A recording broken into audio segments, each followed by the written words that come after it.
This post is from Dylan DeNio aka Dylan 6423. You are a master at simplifying things. Thank you for such a beautiful post. I thought to share it with the people to whom it benefits. You can contact me via email if you have any concerns. So, let's start. Feeling does not equate to emotion. I learned this after many days of trying to force myself to feel a certain way. But you see, that is not natural. When you truly have what you want, emotionally, you may feel grateful. But look at all of the things you already have. Are you bouncing off the walls and ecstatic 24/7 about them? No, you think of the things you have and you know that they are yours. That is the feeling. The knowingness is the feeling, not emotion. I have all of my possessions and they are great.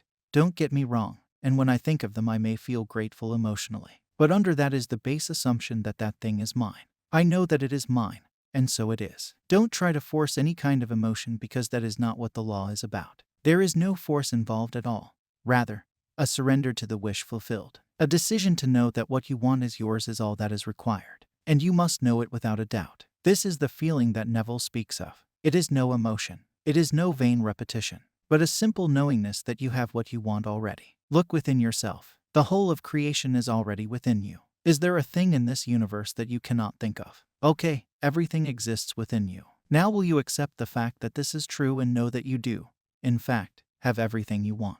Will you feel that everything, in fact, is within you? All you do is find the things you want in your mind and know that it is real. Just as if not, more real than anything in front of you right now. By finding a thing within you and knowing that it is real, you are acknowledging it and in turn it will acknowledge you. You will bear witness to your knowledge. Knowledge is gained from experience. So if you experience it in yourself, you know it. And if the law of reversibility is true, then experience can be gained from knowledge. It's simple, people. How many times has something gone wrong and you said, I knew it? How did you know it? Because you found it in yourself and decided to believe that was real. You have the exact same ability to do that with all good things of this world too. Knowledge is power. No emotion will ever bring anything to you. Knowledge will. That is the feeling that Neville speaks of. So, if you liked this video, subscribe to our channel. Happy manifesting.